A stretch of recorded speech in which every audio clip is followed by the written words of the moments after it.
အဲ့တော့ကျွန်တော်တို့အခုအပြင်ကိုကြည့်လိုက်ရင်ကျွန်တော်တို့မြို့ကြီးကကျွန်တော်မော်လမြိုင်မြို့ကြီးပေါ့ဒီမြို့ကြီးကအမြဲတမ်းအေးချမ်းနေတယ်လှပနေတယ်အမြဲတမ်းဘယ်တော့မှမပြောင်းလဲပါဘူးဒါပေမဲ့ကျွန်တော်ဒီနေ့ဒီအခန်းထဲမှာပြောမယ့်အကြောင်းအရာကတော့ဒါအရာအလုံးပြောင်းလဲသွားတော့မဲ့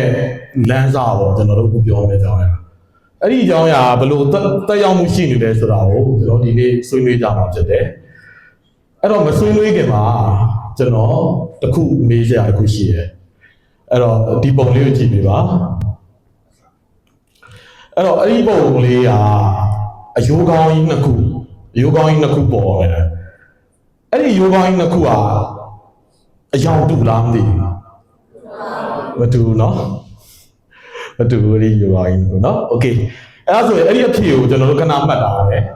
မှတ်တာပြီးမှနောက်မှကျွန်တော်အဲ့ဒီအကြောင်းအရာနဲ့ပတ်သက်တဲ့ဟာကိုကျွန်တော်ဆက်ပြောမှာဖြစ်တယ်အဲ့တော့ဆက်သွားရအောင်အဲ့တော့ artificial intelligence ဆိုတာဘာလဲဒီ AI ဆိုတဲ့ဟာကြီးအဲ့ဒါကျွန်တော်တို့ကဒီကောင်းကိုလေ့လာမယ်ဆိုလို့ရှိရင်ကျွန်တော်တို့ကနှစ်ပိုင်းခွဲလေ့လာတစ်ပိုင်းကကျတော့သူ့ရဲ့ဒီ software ဘိုင်းပေါ့အလုပ်လုပ်တဲ့အပိုင်းအဲ့ဒီအလုပ်လုပ်တဲ့အပိုင်းကကျွန်တော်တို့ကသူ့မှာတိဆောက်ထားတဲ့ဒီ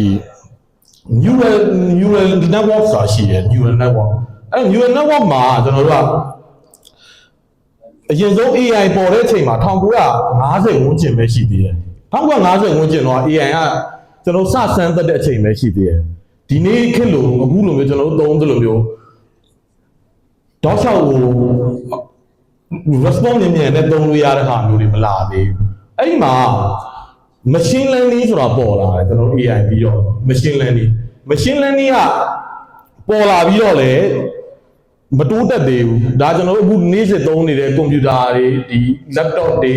ဖုန်းတွေပေါ်နေတဲ့အချိန်မှာ machine learning ကပေါ်နေပြီတကယ်ဆိုလို့ရှိရင်ပေါ်နေပြီဒါပေမဲ့စတိုးတက်လာတာဒီဘာလဲဆိုတော့ကျွန်တော်တို့2012ခုနှစ်နောက်ပိုင်းမှာစတိုးတက်လာတာ AI တကယ်ဆိုပေါ်တာအနှစ်60ဝန်းကျင်ရှိပြီအခုမှတိုးတက်လာတယ်ဆိုတာဘယ်နည်းပညာကြောင့်လဲဆိုတော့ကျွန်တော်တို့ deep learning ဆိုတဲ့နည်းပညာကြောင့်deep learning ဆိုတဲ့နည်းပညာကြောင့်အဲ့တော့ deep learning ပေါ်လာမှဒီ AI တွေအခုကျွန်တော်တို့မြင်ရတဲ့ဒီ ChatGPT တို့လို Gemini တို့လိုဟာတွေနောက်ပြီးတော့ဒီ Claude တို့လိုမျိုးဒီလို AI တွေက deep learning ပေါ်ပြီးနောက်ပိုင်းမှာစတိုးတက်လာအဲ့တော့ AI ကိုကျွန်တော်တို့ကလေ့လာမယ်ဆိုရင်အရင်ဆုံးသူကပေါ်ခဲ့တာ artificial intelligence ပေါ့ artificial intelligence ပေါ်ခဲ့တယ်ပြီးတော့ machine learning ပေါ်တယ် machine learning ပေါ်တဲ့အချိန်မှာတိုးတက်လာတယ်ပြီးတော့ neural network ပေါ်လာတယ်ကျွန်တော်တို့ neural network ပေါ်လာတဲ့အချိန်မှာလည်းပိုကောင်းလာတယ်ဒီ AI ကနောက်ဆုံးအခုကျွန်တော်တို့ရောက်နေတာကတော့ deep learning လို့ခေါ်တာပေါ့ဒီအခုကျွန်တော်တို့မေးလိုက်သမျှကိုအသေးစိတ်ရှာဖွေပြီးတော့ပြန်ပြောပြတာလေအခုသုံးနေတဲ့ဒီကျွန်တော်တို့ large language model တွေအဲ့ဒီကောင်တွေအကုန်လုံးကဒီ deep learning နဲ့အလုပ်လုပ်တာအဲ့တော့အဲ့ဒီအပိုင်းတွေကတော့ဒါအသေးစိတ်ပြောရင်တော့ပို့ပြီးတော့ကျဲ့ပြန့်တာပေါ့ပို့ရှုပ်ထွေးတာပေါ့နော်ဒါပေမဲ့အခုကတော့ကျွန်တော်တို့ကဒီ logic အကြောင်းလူငယ်တွေအတွက်ပြင်ဆင်ရမယ့်အကြောင်းပြောမှဖြစ်တဲ့အတွက်ကြောင့်မို့အဲ့ဒါကိုကျွန်တော်အရင်ချဲ့မပြောတော့ deep learning တွေပါတယ်အဲ့တော့ကျွန်တော်တို့ဒါဆက်သွားရအောင်ဒါကအခုကျွန်တော်ပြောနေတာ software ဘိုင်းကိုပြောတာသူရဲ့တိုးတက်လာတဲ့အဆင့်ဆင့်တိုးတက်လာတဲ့ပုံစံကိုပြောတာဖြစ်ပါတယ် software ဘိုင်းအဲ့တော့ hardware ဘိုင်းမှာလည်းကျွန်တော်တို့အရင်တိုးတက်လာတယ်သူကဘာကြောင့်တိုးတက်လာလဲဆိုတော့ဒီ AI တစ်ခုလုံးကအရင်ကျွန်တော်တို့သုံးတဲ့ hardware ဒီမှာသုံးတာမျိုးမဟုတ်ဘူးသူက hardware အစ်စ်မှာသုံးတာဘယ် hardware လဲဆိုတော့ကျွန်တော်ကွန်ပျူတာမှာဆိုရင်တိဆောက်လို့ရှိရင်အစိတ်ပိုင်းတွေအများကြီးပါတယ်ကွန်ပျူတာတစ်လုံးမှာCPU တွေပါမယ် RAM တွေပါမယ်သူ့ရဲ့ hard disk တွေပါမယ် solid drive တွေပါမယ်နောက်ပြီးရင်နောက်ကျွန်တော်တို့ graphic card တွေပါမယ်ကွန်ပျူတာမှာအဲ့တော့ဒီ AI software ကြီးတွေအခုကျွန်တော်သုံးနေတဲ့ Gemini တို့လိုဒီ ChatGPT တို့လို software တွေကအဲ့ဒီအစိတ်ပိုင်းတွေမှာဘယ်အစိတ်ပိုင်းပေါ်မှာသူ run တာလဲဆိုတော့ graphic card ပေါ်မှာ run တာ ပုံမှန်အားဖြင့် application အကုန်လုံးကကျွန်တော်တို့ဒီရုပ်တွေထုတ်တာတွေမပါလို့ရှိရင်သူက CPU တို့ RAM တို့ပေါ်မှာပဲ run ရတာဒါပေမဲ့ AI ကဘယ်မှာ run တာလဲဆိုတော့ထူးခြားတာသူက video RAM လို့ခေါ်တယ်ကျွန်တော်တို့ graphic card ပေါ့အဲ့ဒီ graphic card ပေါ်မှာ run တော့ခုနကသူ့ရဲ့တိုးတက်မှု deep learning တိုးတက်မှုဟာကျွန်တော်ဒီ deep learning တိုးတက်မှုဟာအဲ့ဒီ graphic card တွေရဲ့နီးပညာပြောင်းလဲလာတာနဲ့လေသူကတိုက်ဆိုင်တယ် graphic card တွေတိုးတက်လာလို့လေဒီ AI တွေကဒီနေ့ခေတ်လိုမျိုးကျွန်တော်တို့သုံးလို့ရလာတာဖြစ်တယ်။ဘာကြောင့်လဲဆိုတော့ AI ဒီအမြဲတမ်းမှတ်သားမှာ graphic card ပေါ်မှာအလုပ်လုပ်တာဖြစ်ပါတယ်။တခြားဒီ CPU တွေ RAM တွေပေါ်မှာအလုပ်လုပ်တာမဟုတ်ပါဘူး။ကျွန်တော်ပုံမှန်သုံးနေတဲ့ software တွေဒီတခြားတော်တော်များများပေါ့နော်ကျွန်တော်အခုသုံးနေတဲ့ဒီ PowerPoint လိုဟာမျိုးတွေပါတယ်။ဒါတွေအကုန်လုံးက CPU ပေါ်မှာပဲအလုပ်လုပ်တာ။ရိုး RAM တွေပေါ်မှာပဲအလုပ်လုပ်တာ AI ကကြတော့မတူဘူးသူကgraphic card ပေါ်မှာအလုပ်လုပ်တာဖြစ်ပါတယ်အဲ့တော့ graphic card နီးပညာပြောင်းလဲလာတာကလည်းဒါသူ့ရဲ့တိုးတက်မှုကိုကျွန်တော်တို့ကဟိုပံ့ပိုးပေးလိုက်တယ်လို့ဖြစ်သွားတာပေါ့ဒါကတစ်ချက်ပေါ့ခင်ဗျာအဲ့တော့ဒါ data center ဒါဆိုတာ Gemini ကျွန်တော်တို့ဟိုသိမှန်းနဲ့တူတယ်သုံးမှုမှန်းနဲ့တူတယ်အဲ့ Gemini ကကျွန်တော်တို့ကဒါဒီမှာဖုန်းပေါ်မှာအစာလေးတွေရိုက်ပြီးသုံးနေတာအနောက်မှာကျတော့ခုနကလိုဒီ data center ကြီးပေါ်မှာတော့ run နေတာအဲ့လို data center ကြီးတွေအများကြီးရှိတယ်ကျွန်တော်တို့ဒီ AI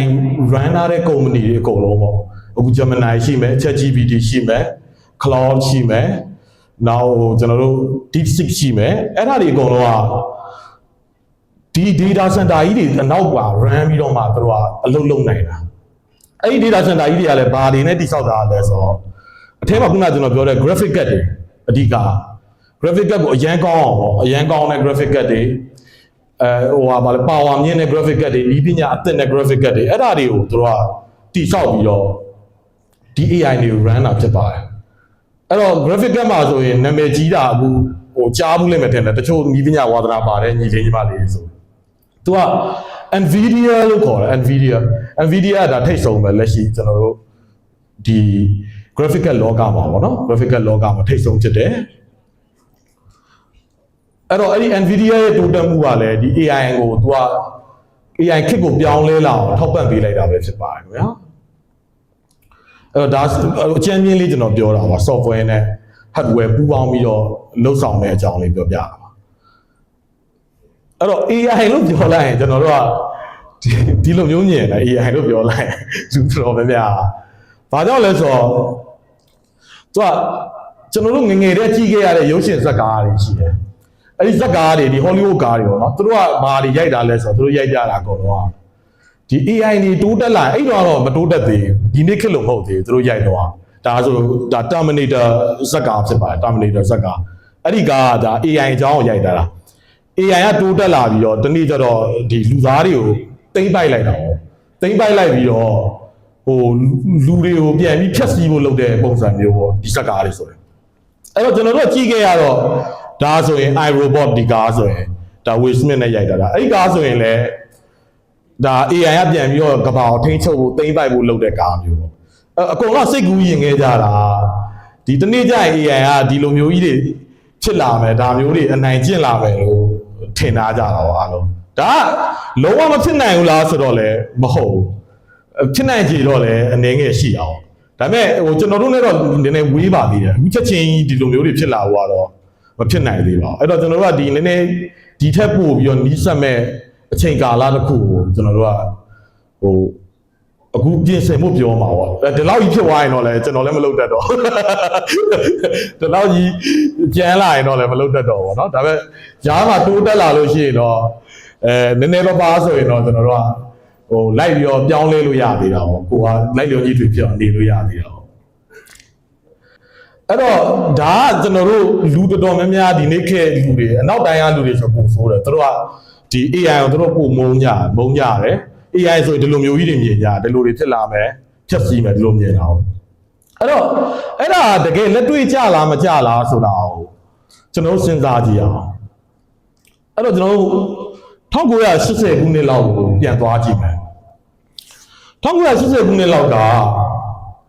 ကျွန်တော်တို့ဒီကျောင်းနေရဲ့စာသင်ခန်းတွေကိုအရန်ထူးဆန်းတဲ့နည်းပညာတစ်ခုဝင်ရောက်လာတယ်အဲ့ဒီနည်းပညာအကုန်လုံးဒီကျောင်းသားကျောင်းသူတွေဆရာဆရာမတွေကြားထဲမှာအကုန်လုံးဒါစဉ်းစားစရာတွေဖြစ်လာတယ်ဒီနည်းပညာကြောင့်ငါတို့ကကလေးတွေကညံ့သွားတော့မလားကဘာကြီးကဆုတ်ယုတ်သွားတော့မလားလူသားတွေရဲ့တူတက်မှုတွေကနည်းသွားတော့မလားဆိုပြီးဖြစ်လာတော့အဲ့ဒီဖြစ်လာတဲ့နည်းပညာ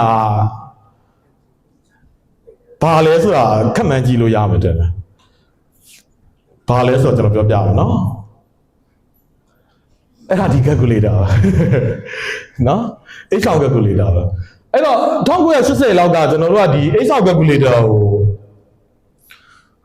အရန်ကြောက်လန့်ခဲ့ကြတယ်အဲ့တော့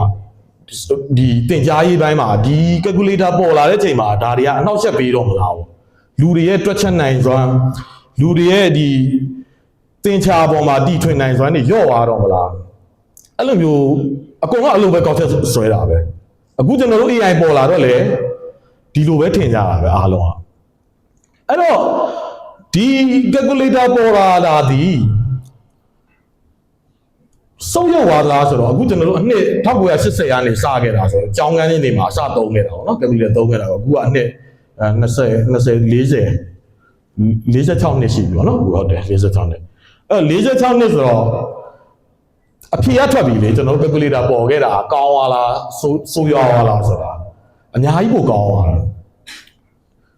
လူတွေကဒီအခြေခံပေါင်းလုံးမြောက်စားတွေဒီတွက်တာချက်တာတွေအဲ့ဒါတွေကိုကျွန်တော်တို့လုံးစရာမလိုတော့ calculator ပေါ်လာတဲ့အတွက်အဲ့ဒီစာဘာတွေလုံးကြလဲဆိုတော့လူတွေကပိုကောင်းတဲ့ဟာတွေလုံးကြတယ်ဥပမာတရားကြီးတွေဒါဆိုရင်ကျွန်တော်တို့ဂျိုင်းစားသဖြင့်တရားဖြစ်ပါတယ်ဂျိုင်းစားသဖြင့်ဟုတ်တယ်ဂျိုင်းစားသဖြင့်တရားဒီဘက်ကတရားကြီးကကျတော့ကျွန်တော်တို့တရားအဟောင်းကြီးဖြစ်ပါတယ်တရားနည်းနည်းသေးတဲ့တရားကြီးအဟောင်းဒီဘက်အဟာကြီးကကျတော့တရားအသစ်ကြီးမကြသေးခင်ကဖွင့်လာတဲ့တရားကြီးအဲ့တော့အဲ့ဒီတရားကြီးနဲ့ဆင်းရဲ့အချိန်ရလဲခုနအနှစ်30ဝန်းကျင်လောက်ရှိပါပေါ့သူတို့ကတိဆောက်ခဲ့တဲ့အချိန်กว่าအဲ့တော့ခုနပထမတရားဆောက်တော့ဆိုကျွန်တော်တို့က calculator ကိုအရင်ကြီးမသုံးသေးဘူးcalculator သုံးတာနည်းသေးတဲ့အချိန်လောက်မှဆောက်တာပေါ့ဒါဆိုဒါအခုဒီနေ့ခေတ်ဆောက်တာဒါ calculator ပေါ်ပြီးအနှစ်20 30လောက်ကြာတဲ့အချိန်မှာဆောက်တဲ့တရားအဲ့တော့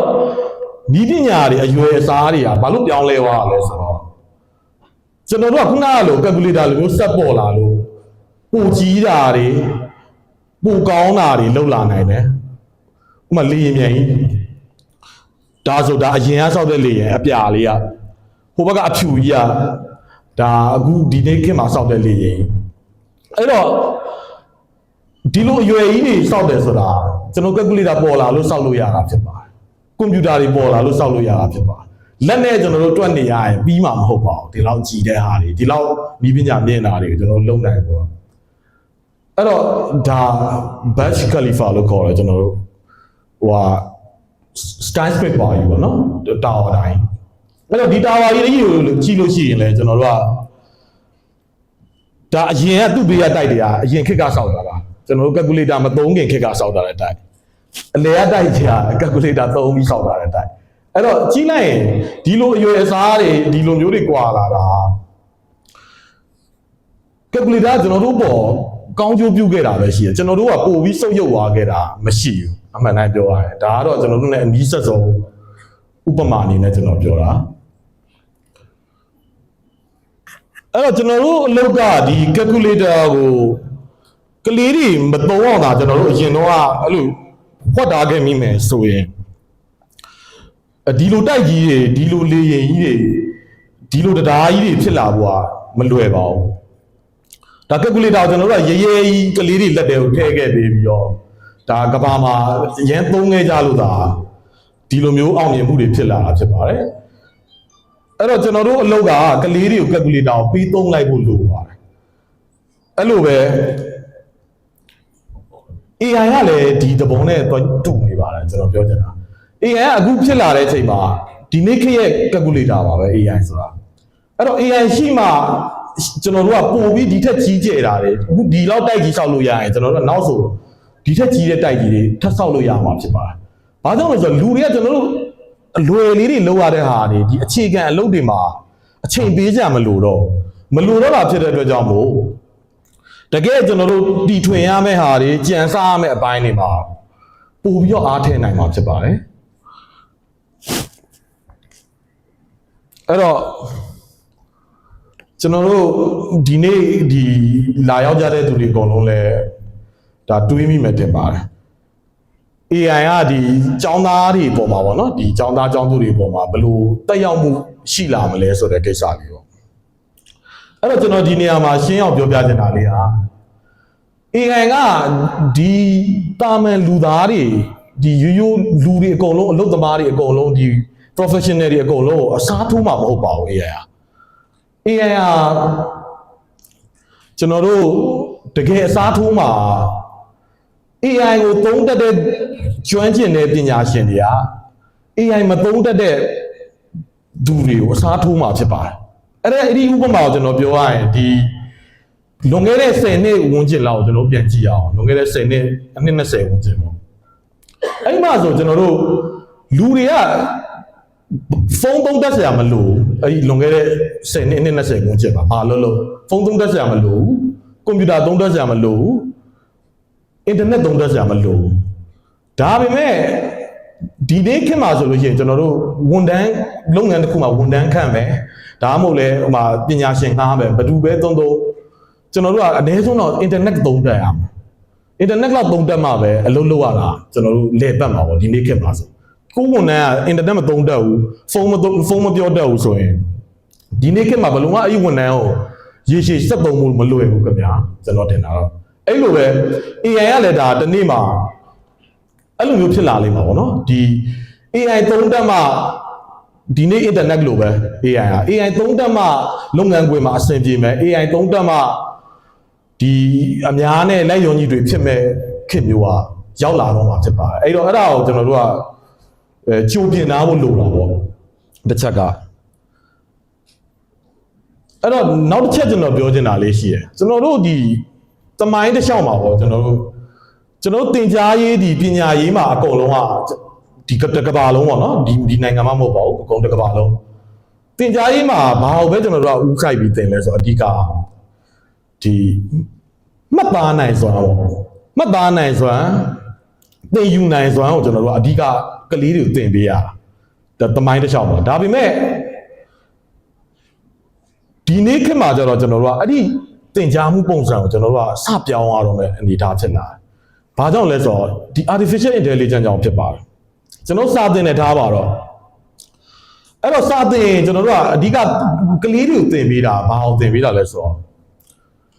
မှတ်သားနိုင်စွမ်းဆိုတာဒီဥမာ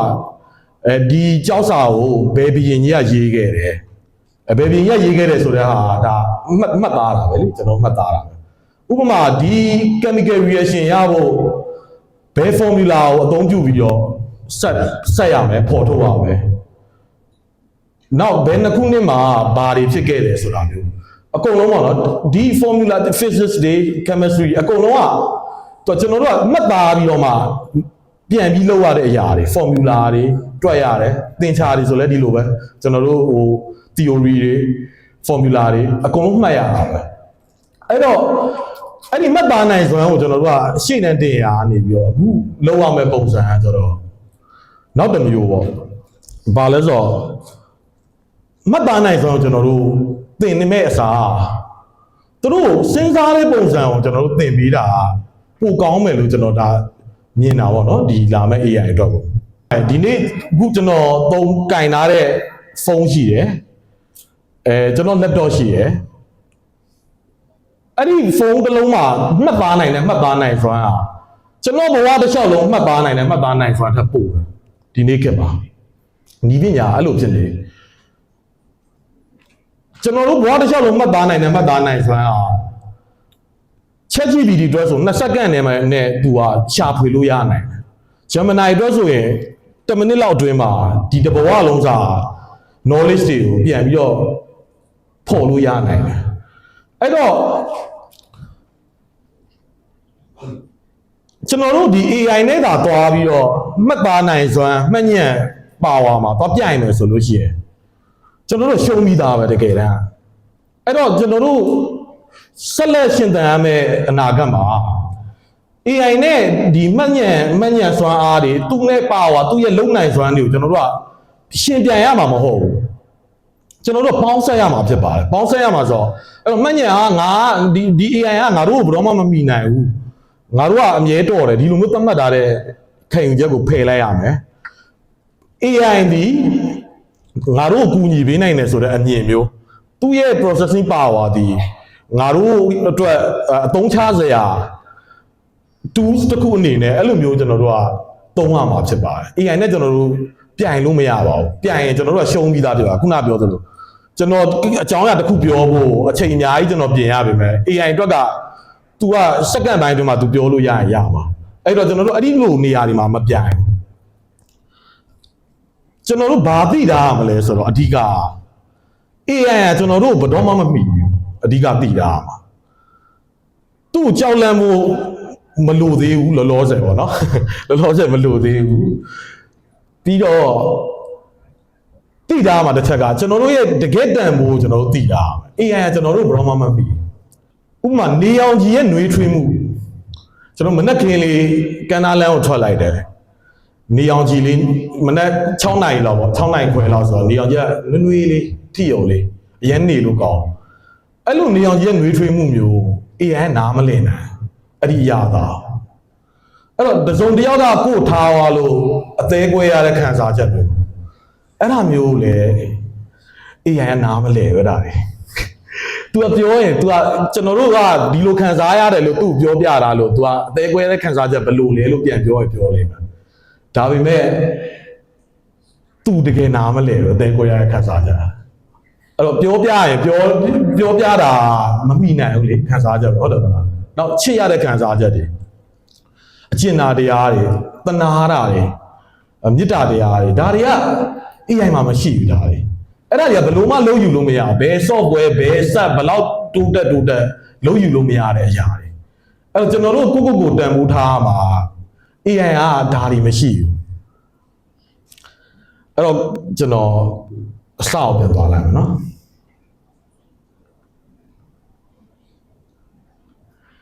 အဲ့တော့ကျွန်တော်ခုနအယိုးကောင်းပုံကြီးပြခဲ့တာရှိတယ်လေအဲ့တော့အဲ့ဒီအယိုးကောင်းပုံကြီးကအယောင်မတူကျွန်တော်တို့ကြည့်ရကျွန်တော်တို့အဲ့ဒါဘလို့ကြည့်အဲ့ဒီအယိုးကောင်းကြီးတစ်ခုကအယောင်မတူဒါနဲ့ AI ကိုမေးလိုက် AI ကိုဒါကြည့်ခိုင်းလိုက်အဲ့ဒီပုံမယုံရင်အိမ်ရောက်ရင်ပြန်ကြည့်ခိုင်းလိုက် AI ကိုအဲ့ဒီပုံပြပြီးတော့အဲ့ဒီအယိုးကောင်းကြီးတစ်ခုအယောင်တူလားလို့သူ့ကိုမေးလိုက်သူဘာဖြေမလဲဆိုတော့အယောင်တူပါတယ်လို့ဖြေလိမ့်မယ်အဲ့ဒါကျွန်တော်တို့လူသားတွေနဲ့ AI ရဲ့ကွာခြားချက်ပဲ AI ကျွန်တော်တို့ဘယ်လောက် tuning လုပ်ဘယ်လောက် train တွေဘယ်လောက်ပဲ train ဘယ်လောက်ကောင်းအောင်လုပ် AI ကအဲ့ဒီအယိုးကောင်းကြီးတစ်ခုကိုအယောင်မတူပါဘူးလို့မမြင်နိုင်ဘူးသူ့မျက်လုံးမှာတကယ်အမှန်တရားကဘာလဲဆိုတော့ဒီအယိုးကောင်းကြီးတစ်ခုကအယောင်တူတယ်ကျွန်တော်ရှင်းပြအောင်အဲ့တော့ဒီအယိုးကောင်းနှစ်ကောင်းကိုကျွန်တော်တို့အယောင်တူမတူကဘယ်လိုကြည့်ရလဲဆိုတော့ကျွန်တော်တို့တိကျ zoom ဆွဲကြည့်သိတာဒီမှာတော့ကျွန်တော်ရသလောက်ဆွဲပြကြည့်မှာဆိုဒါအယောင်မတူကျွန်တော် zoom ဆွဲလိုက်ပြီတော်တူသွားပြီတွေ့လားတော်တူသွားပြီဒါတော့မှဒါဒီတက် zoom ဆွဲလို့ရှိရင်ပို့တူပဲတကယ်တမ်းအဲ့ဒီအယိုးကောင်းတစ်ခုကအယောင်ကတူပဲဒါပေမဲ့လူမျက်လုံးနဲ့ကြည့်ရင်ကျွန်တော်တို့ကဘယ်လိုမြင်လဲဆိုတော့မတူဘူးလို့ပဲမြင်တယ်အဲ့ဒီဟာတစ်ခုအဲ့ဒီယူကောင်းရင်တစ်ခုအယောင်မတူဘတူကြီးမတူလို့ပဲမြင်ကြအများအဲ့တော့ဘာကြောင့်လဲဆိုတော့ဒီဘေးကပုံရိပ်လှည့်စားမှုကြောင့်ပေါ့ background ရယ်ဒီသူ့အပေါ်မှာတားထားတဲ့အစင်းကြောင်းတွေရယ်အဲ့ဒီအစင်းကြောင်းတွေကိုပဲသူကပြောင်းလာတာတစ်ဖက်ယူကောင်းနဲ့တစ်ဖက်ယူကောင်းဒီငကိုရှိနေတဲ့အယူကောင်းကြီးနှစ်ခုကတော့အယောင်တူပဲဒါပေမဲ့ကျွန်တော်တို့မျက်လုံးဒီအဲ့ဒီဘေးက background တွေဒီ environment တွေကို change လိုက်တာနဲ့ကျွန်တော်တို့မြင်ရတဲ့အမြင်ကမတူတော့ဆိုပြီးကျွန်တော်တို့ကလုံးဝအဲ့လိုကြီးမြင်တာဘလို့မတူအောင်ပြန်ကြည့်လို့မရတော့မတူဘူးပဲကျွန်တော်မျက်လုံးကမြင်တာအဲ့ဒါ AI မှာကျတော့အဲ့လိုအမှားမျိုးမရှိဘူး AI ဘလို့ကြည့်သူကတူတယ်လို့ပဲမြင်တယ်အဲ့ဒီအောင်အဲ့ဒါဒီကျွန်တော်တို့လူသားတွေနဲ့ AI နဲ့မတူတဲ့အဓိကအချက်ဖြစ်ပါတယ်လူသားတွေမှာပါလဲဆိုတော့ ကျွန်တော်တို့ကအာယုံတွေကျွန်တော်တို့ခံစားမှုတွေကျွန်တော်တို့တွေးမြင်ရတဲ့ပတ်ဝန်းကျင်တွေအကုန်လုံးอ่ะကျွန်တော်တို့ရဲ့ငကိုပင်ကိုစိတ်တွေကမှန်းဆတာတဲ့တိုင်းတာတာတဲ့အရေးဆိုဒီပုံမှာလဲမူတည်ရဲ့ခင်ဗျာ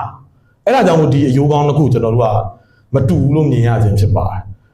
အဲ့တော့ AI မှာအဲ့လိုမျိုးခံစားချက်မျိုးမရှိပါဘူး AI မှာပြောချင်တာ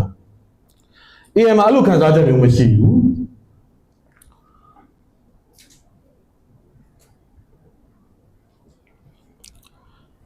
AI က तू ကဘယ်ရအောင်မဆိုကျွန်တော်တို့သင်ထားပြီးတဲ့အတိုင်းကျွန်တော်တို့ trainer ပြီးတဲ့အတိုင်းတကယ်အရှိကိုအရှိတိုင်းပဲ तू ကမြင်မှာဖြစ်ပါတယ်သူ့မှာဒီခုနကျွန်တော်တို့ပြောဆိုအသေးကွဲတာတွေအကျဉ်းတာတရားတွေဒီမေတ္တာတရားတွေဒီကျွန်တော်တို့ဗုဒ္ဓဘာသာအရာဆိုကိလေသာစိတ်ပေါ့နော်အဲ့လိုကိလေသာစိတ်လိုဟာမျိုးကသူ့မှာမရှိတော့ဒီဟာတွေကကျွန်တော်တို့လူသားတွေမှာသာရှိတဲ့အတွက်ကြောင့်မို့ဒါလူသားတွေရဲ့တန်ဖိုးဖြစ်ပါတယ်ဒီဟာဒီအဲ့ကျွန်တော်ဆက်ပြောပြပါမယ်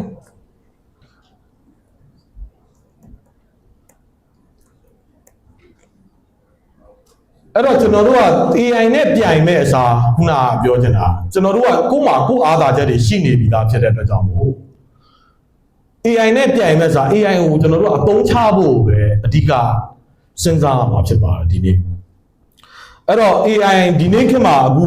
ဘာတွေသင်ရမလဲကလေးတွေဘာတွေလေ့လာရမလဲဒါမှမဟုတ် teacher တွေဒီဆရာကြီးဆရာမကြီးတွေဆိုလို့ရှိရင်လည်းကိုယ်ကလေးတွေဘာတွေပြန်သင်ကြရင်ကောင်းမလဲဆိုတာမျိုးကျွန်တော်စဉ်းစားရတာလေးရှိပါတယ်ခင်ဗျာအဲ့ဒါကတော့အချက်၃ချက်ရှိပါတယ်နံပါတ်1အချက်ကဘာကိုသင်ပေးရမလဲဆိုတော့ကလေးတွေကိုကျွန်တော်တို့က prompt engineering လို့ခေါ်တယ် prompt engineering ဆိုတာဒီ AI ကိုကျွန်တော်တို့ကခိုင်းတဲ့ဘာသာရပ်ဖြစ်ပါတယ် prompt engineering ဒီ AI ကိုကျွန်တော်တို့ကဘာတွေဘလို့လုံးအောင်ခိုင်းရမလဲဆိုတဲ့နီးရောပုံမှန်အဖြစ်ကျွန်တော်တို့က AI ဆိုရင်သုံးနည်းကနည်းနည်းမှားတာလေးတွေရှိတယ်ဥပမာGoogle မှာကျွန်တော်တို့ရိုက်ရှာတယ်လို့မျိုးဥပမာမုတ်ဟင်္ဂါချက်နီးလို့ကျွန်တော်တို့ရိုက်ရှာလိုက် Google မှာမုတ်ဟင်္ဂါချက်နီးတွေပေါ်လာတယ်ဆိုကြပါစို့ကျွန်တော်တို့ကဥပမာကားလေးတစ်စီးလိုချင်တယ်ကိုလိုချင်တဲ့ကားလေးရှိတယ်ဒီကားလေးကိုရိုက်ရှာကြည့်မှာပေါ့နော်ရိုက်ရှာကြည့်လိုက်ရင်အဲ့ဒီကားနဲ့ပတ်သက်တာလေးပေါ်လာဒါက Google လို့လုပ်တဲ့ပုံစံကျွန်တော်တို့ AI ကိုကျတော့အဲ့လိုမျိုးလေးကိုသိကျင်တာလောက်လေးသုံးဖို့လောက်မဟုတ်ဘူးပေါ့နော်သူ့ကျတော့ကျွန်တော်တို့ကသိချာမေးမြန်းဖို့လိုတယ်ကျွန်တော်တို့မေးတဲ့မေးခွန်းတွေကပြည့်စုံလေသူကအပြန်ဖြေတာတွေအကုန်လုံးကပူကောင်းလေပဲအဲ့ဒါဒီအဲ့ဒီမေးခွန်းမေးတဲ့ပညာရပ်ဒီ prompt engineering ဖြစ်ပါတယ်ဒါကျွန်တော်ရဲ့ဒီ YouTube channel တို့ဒီ Facebook page တို့မှာလည်းဒါကျွန်တော်မျှဝေနေကြဖြစ်ပါတယ် prompt engineering အဲ့ဒီ prompt engineering မေးတဲ့ပုံစံလေးတွေကကလေးတွေရောဒီလူကြီးတွေရောအကုန်လုံးပေါ့နော်အကုန်လုံးကလေးလာတာဘူးလို့ပါတယ်ဒီနေ့ခေတ်မှာလေးလာမယ်ဆိုရင် AI နဲ့ပတ်သက်ပြီးတော့ပေါ့နော်လေးလာမယ် prompt engineering လေးလာဖို့လိုတယ်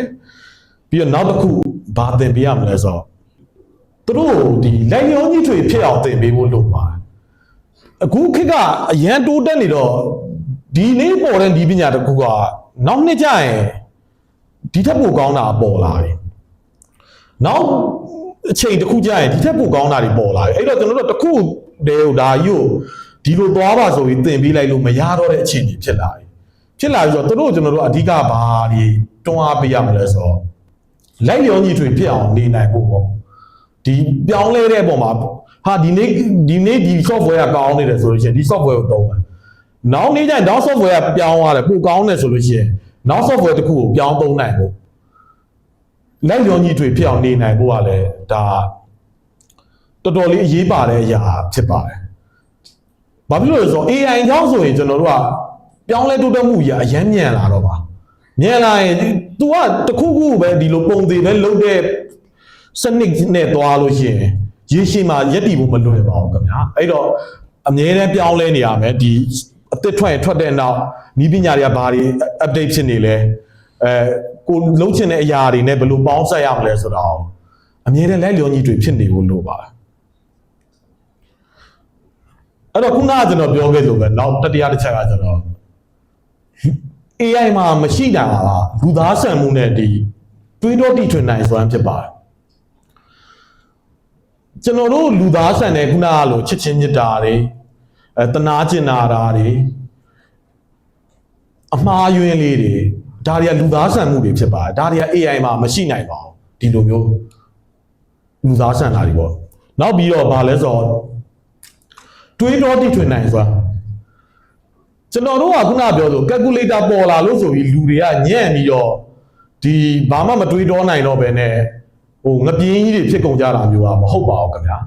တကယ်ဆို calculator ပေါ်လာတဲ့အတွက်ကြောင့်မို့လူတွေကတခြားဒီတီထွင်နိုင်စွမ်းကြံစားနိုင်စွမ်းတွေပါအများကြီးပို့ပြီးတော့အကျိုးရှိခဲ့ပါတယ်ခင်ဗျာအဲ့တော့ AI ပေါ်လာရင်လည်းဒီတိုင်းပါပဲ AI က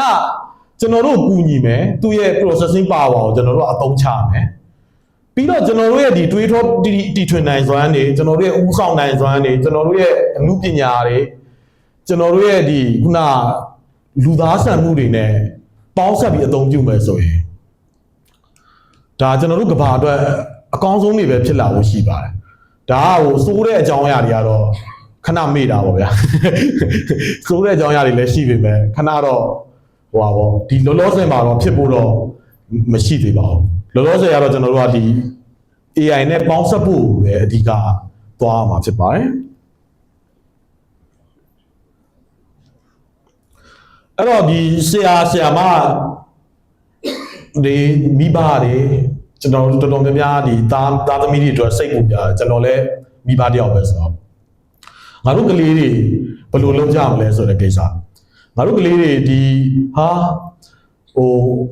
ဥမာစာစီစာကုန်းရေးပါလို့ပြောလိုက်ရင်သူ AI ရေးခိုင်းလို့ရနေပြီစိုက်စာကော AI ရေးခိုင်းလို့ရနေပြီဆိုတော့သူရေးလာတဲ့စာသူတကယ်ရေးတတ်ကိုရဲ့လားဒါမှမဟုတ် तू AI ကြီးကိုသွားပြီးတော့သွားမေးပြီးတော့ကူချလာလားဒါကလည်းတော်တော်စိုးရင်စရာကောင်းတဲ့ကိစ္စဖြစ်ပါဒီနေ့ကအဲ့တော့ဟိုအဲ့ဒီပြဿနာကိုကျွန်တော်ရှင်းပြချင်တာကဘယ်လိုလဲဆိုတော့ကျွန်တော်တို့ကသူ့ AI မသုံးဖို့တားဖို့ကမလွယ်တော့အမှန်တိုင်းပြောရတယ်အဲ့တော့ကျွန်တော်တို့ကခုနကလိုစာစီစာကုန်းရေးခိုင်းမဲ့အစားဘာလုပ်ဖို့လိုလဲဆိုတော့ကျွန်တော်တို့သူ့ခိုင်းတဲ့ပုံစံလေးကိုပြောင်းဖို့လိုတယ်ကလေးကိုပေါ့နော်ကလေးတွေကိုကျွန်တော်တို့ခိုင်းတဲ့ပုံစံလေးပြောင်းဖို့လိုတယ်ဥပမာဒါဒီမေကွန်ပထမမြန်မာနိုင်ငံအကြောင်းကျွန်တော်တို့စာမျက်နှာ9မျက်နှာစာစီကုန်းပါလို့ကျွန်တော်တို့ကအိမ်စာပေးလိုက်တယ်ကလေးကိုဒါပုံမှန်အဖြစ်ဒီတိုင်းပဲပေးကြတာကျွန်တော်ငယ်ငယ်လေးကလည်းဒီတိုင်းပဲအဲ့တော့အဲ့လိုသာ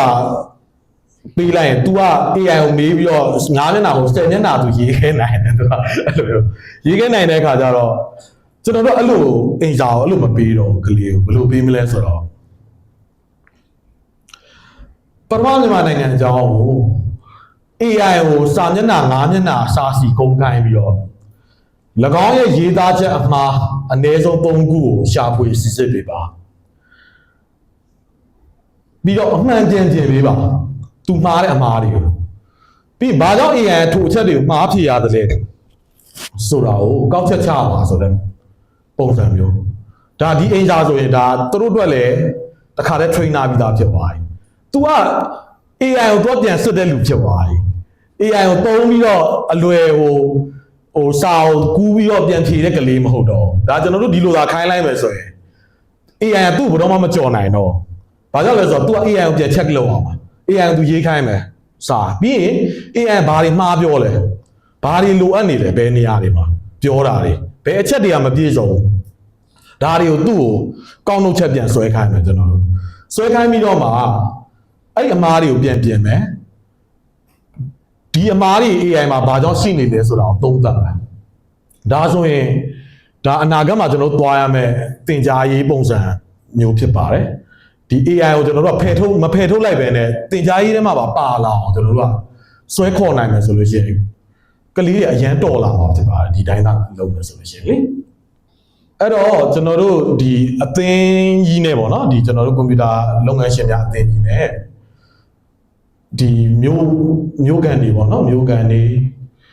ကျွန်တော်တောင်းဆိုချင်တာရှိပါတယ်ဘာလဲဆိုတော့ကျွန်တော်တို့ဒီမှာဒီမျိုးမှာအခုလိုမျိုးဒီလို forum တွေနောက် seminar တွေ